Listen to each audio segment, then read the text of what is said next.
नमस्कार, मैं R K. Saxena, mastermind coaching Rewa Madhya Pradesh के इस एजुकेशनल प्लेटफॉर्म में एक बार पुनः आप लोगों का बहुत बहुत स्वागत और अभिनंदन करता हूँ। मेरा ये सिविल जज और एडीपीओ और अन्य जो लॉ एग्ज़ाम हैं जहाँ पे आईपीसी आपका आती है तो उनके लिए ये क्लास है मेरी। अभी तो फ़िलहाल हमारे पास सिविल जज और एडीपीओ के बच्चे बैठे हुए हैं। ऑफलाइन क्लास चल रही है जो 3:30 बजे से स्टार्ट होती है और करीब 5:15 या 5:20 तक जो है वो क्लास ये चलती है। तो उसी क्लास के दौरान ये वीडियो बनाया जा रहा है, तो इसका आप भी लाभ ले सकते हैं। तो चलिए, आज हमारा टॉपिक क्या है। भारतीय दंड संहिता की धारा, हमने 3 धाराएँ ले रखी हैं, धारा 93, धारा 94 और धारा 95। और ये आईपीसी की हमारी जो है वो 70वीं क्लास है, 17 है ना, 17 क्लास है हमारी ये। इसके पहले 16 क्लासें आपके इसी चैनल में अवेलेबल है, उसको भी आप देख सकते हैं। हमने आईपीसी की शुरुआत से ही क्लासें शुरू की हैं, उसमें आपकी कहाँ तक पहुंच गए हम, धारा 95 तक। तो आज हम 93, 94 और 95 आपको बड़ी ही सहज और सरल भाषा में समझाने जा रहे हैं।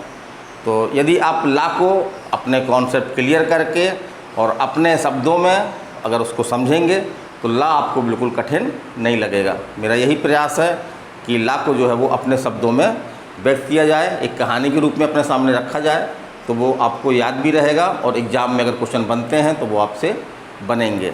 तो चलिए हम चलते हैं। पहले हमने पहली धारा कौन सी ले रखी है, धारा 93।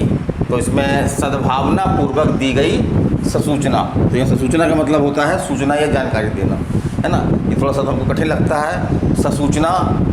तो इसका क्या मतलब होता है, किसी व्यक्ति को उसके फायदे के लिए जो है वो सद्भावनापूर्वक कोई जानकारी या सूचना देना। तो सद्भावनापूर्वक दी गई सूचना यदि उस व्यक्ति के फायदे के लिए, है ना, ये इंपॉर्टेंट चीज़ है। इसमें इंटेंशन क्या होना चाहिए, उस व्यक्ति के जो सूचना दी गई है, उस व्यक्ति को सूचना दी गई है उस व्यक्ति के फायदे के लिए हो, और इसके कारण से अगर कोई अपहानि हो जाती है ना, उस सूचना देने के कारण से कोई अपहानि होती है तो उसे जो है वो अपराध की श्रेणी में नहीं रखा जाता और उसको जो अभियुक्त होता है उसको धारा 93 का जो है वो बचाव अवेलेबल होता है। माने जो सूचना देता है उसको 93 का बचाव अवेलेबल होता है। अब हम यहाँ पे जैसे एग्जाम्पल के माध्यम से समझाया गया है कि एक कोई डॉक्टर है, शल्य चिकित्सक है और उसके सामने एक मरीज़ है जिसको वो जानकारी देता है कि मेरी राय है कि आप जो है वो आपकी बीमारी इतनी बढ़ चुकी है कि आप जो है वो ज़्यादा समय तक जीवित नहीं रहेंगे। और इसके फलस्वरूप क्या होता है कि उसको आघात लगता है मरीज़ को और उसकी जो है वो मृत्यु हो जाती है। तो यहाँ पे डॉक्टर को किस धारा का बचाव मिलेगा, धारा 93 का। माने उसको जिसको सूचना दी गई है, उसको जो अपहानि हुई है उसके लिए डॉक्टर दोषी नहीं माना जाएगा। तो ये एग्जाम्पल आपके क्वेश्चन एग्जाम पे आता है आपके एग्ज़ाम में।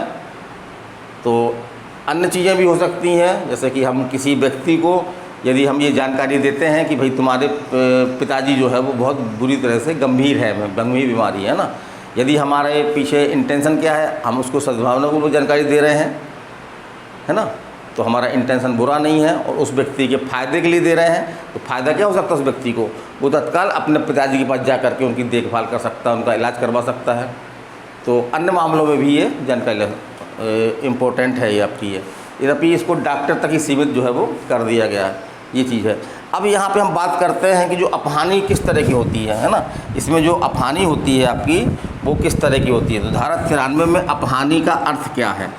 तो धारा 93 अपहानि का अर्थ है मतलब कि घातक मस्तिष्क संबंधी कोई प्रतिक्रिया हो, उसके अचानक जानकारी दी, उसके मस्तिष्क में सदमा लगा उसको और उसकी जो है वो मृत्यु हो गई। उसमें कोई शारीरिक हानि वगैरह नहीं होती है, कैसी होती है, मानसिक हानि होती है, इसमें मानसिक हानि होती है उसको। और चलिए ये बात समझ में आ गई होगी कि किसी व्यक्ति को उसके फ़ायदे के लिए सद्भावनापूर्वक यदि कोई जानकारी दी जाती है और भले ही उस जानकारी से उसको कोई अपहानि होती है ना, तो ये अपराध की श्रेणी में नहीं आएगा।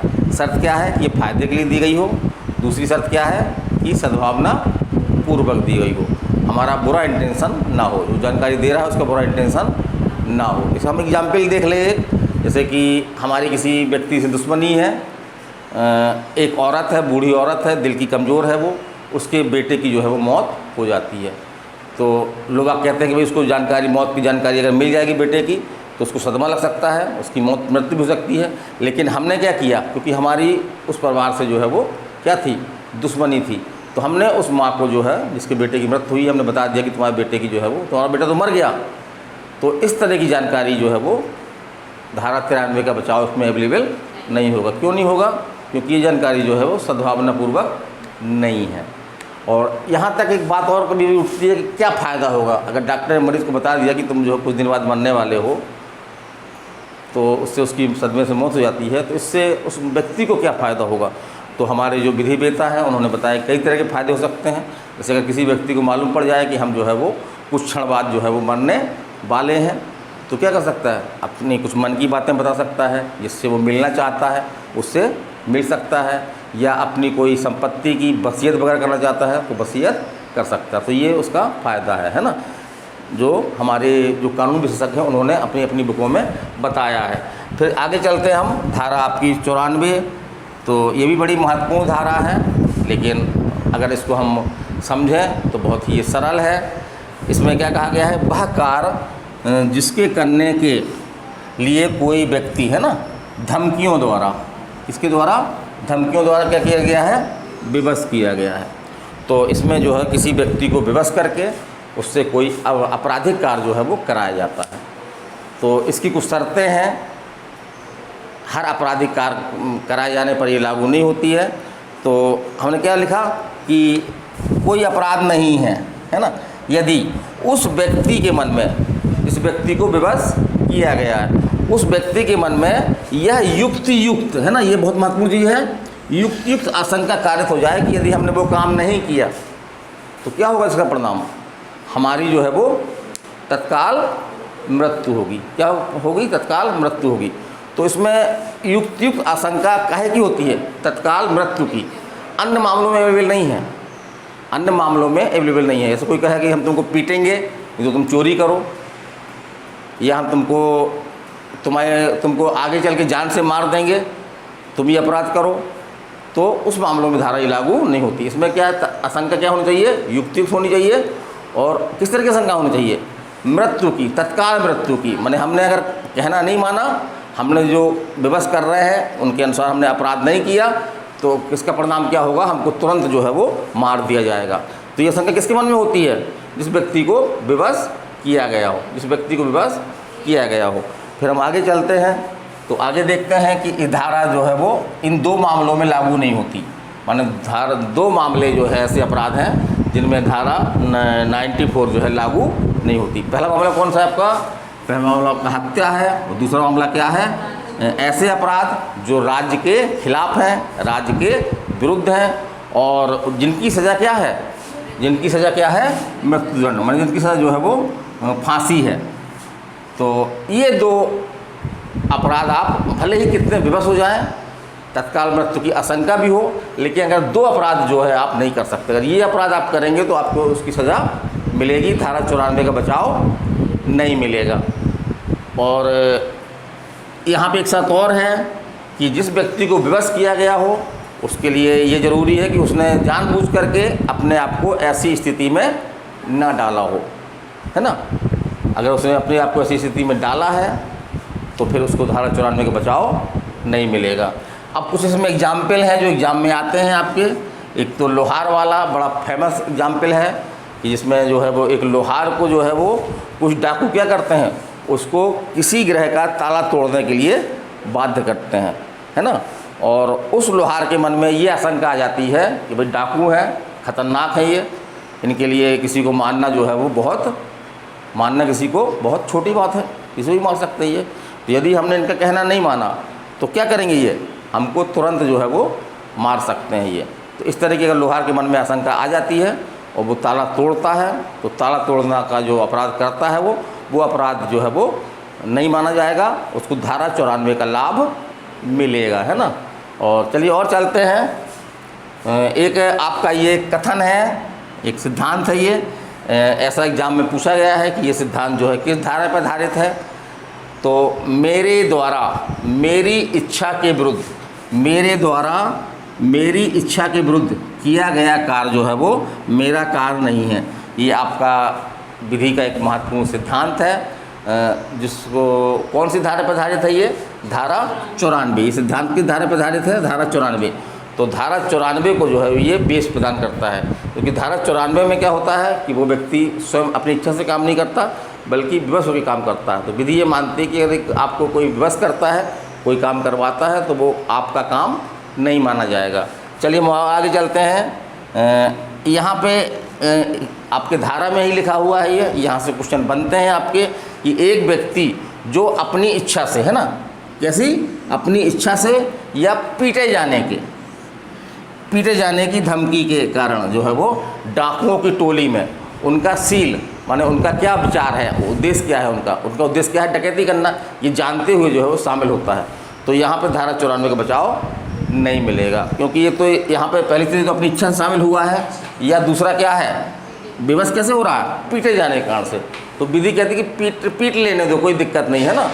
आप तभी धारा 94 का लाभ मिलेगा जब आपके मन में यह युक्तियुक्त आशंका कारित हो जाए कि यदि हमने कहना नहीं माना तो क्या होगा इसका परिणाम, तत्काल, है ना, मृत्यु नहीं, तत्काल माने तुरंत ये हमको मार सकते हैं। चलिए हम आगे चलते हैं। एक आपका एग्जाम्पल ये भी क्वेश्चन के रूप में एग्जाम में आपके आया है ये। तो का नाम का व्यक्ति है, या को पकड़ लेता है और उसकी जेब से क्या करता है, रुपया निकाल लेता है। ठीक है, समझ कितनी बात। का जो एक व्यक्ति है, या को क्या करता है, पकड़ लेता है और उसकी जेब से जबरन रुपया निकाल लेता है। और क्या कहता है, या से कहता है कि तुम जाके क्या करो, तुम जाके गा की क्या करो, जेब काट लो। अगर जेब नहीं काटोगे तो मैं तुम्हारे रुपया वापस नहीं करूँगा। फलस्वरूप क्या होता है कि या जो है क्या करता है, गा की जेब काट लेता है। तो क्या यहाँ पे बचाव अवेलेबल होगा, धारा 94 का लाभ मिलेगा? तो धारा 94 का लाभ नहीं मिलेगा, क्योंकि यहाँ पे रुपए वाली बात आ रही है ना। यहाँ पे होता है कि मैं तत्काल तुमको मार दूंगा, नहीं तुम जाके उसकी जेब काटो, तब तो धारा 94 का लाभ मिल जाता। लेकिन इसमें बात ये नहीं है, इसमें बात पैसे की है कि पैसा छीन लेता है और बोलता है कि मैं तुम्हारा पैसा तब वापस करूँगा जब तुम जो है वो किसकी जेब काट लो, गा की जेब काट लो, गा की तुम जेब काट लो, और वो जेब काट लेता है। तो यहाँ पे उस अपराध उसका क्षम्य नहीं होगा, उसको धारा 94 का लाभ नहीं मिलेगा। फिर एक चीज़ और देखते हैं हम इसमें कि आवश्यकता से उत्पन्न दबाव, है ना, आवश्यकता से उत्पन्न दबाव पर धारा 94 जो है लागू नहीं होती है ना। जैसे कि आप कहो कि नहीं भाई हमारी ये आवश्यकता थी, इसके कारण से हमने ये काम किया, हमारी ये आवश्यकता थी, इसके कारण से हमने ये अपराध किया। तो जैसे कि इसमें एग्जाम्पल दिया है कि एक व्यक्ति जो है वो भूखा था, और इतना अधिक भूखा था कि उसके मन में ये था कि यदि हमने अब कुछ नहीं खाया तो क्या हो जाएगी, हमारी जो है वो मृत्यु हो जाएगी। फलस्वरूप क्या करता है, वो चोरी करता है।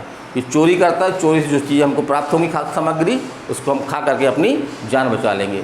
तो ऐसे मामलों में धारा 94 का लाभ नहीं मिलेगा, है ना। माने आवश्यकता के अधीन उत्पन्न दबाव के मामलों में धारा 94 जो है वो लागू नहीं होती।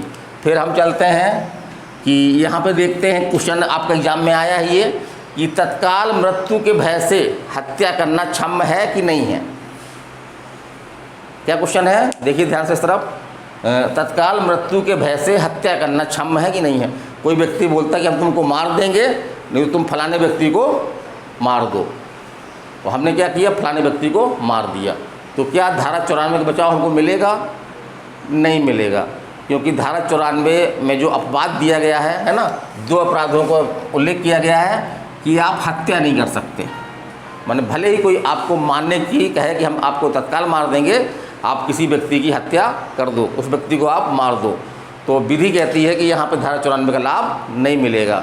विधि ये कहती है कि यदि जहाँ पे दो जान जाने की बात है, हमारी जान जाए या किसी अन्य व्यक्ति की जान जाए, तो हमारा धर्म क्या बोलता है कि हम अपना बलिदान कर दें, हम अपनी जान दे दें वनस्पति दूसरे की जान लेने के।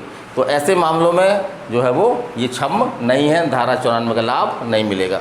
फिर धारा 95 बहुत छोटी सी धारा है, बहुत ज़्यादा क्वेश्चन नहीं आते हैं। एक तो यही क्वेश्चन आपका एग्जाम में आता है कि तुच्छ अपहानी कार्य करने वाले कार्य या विधि तुच्छ बातों पर ध्यान नहीं देती, ये किस धारा में ऐसा कहा गया है।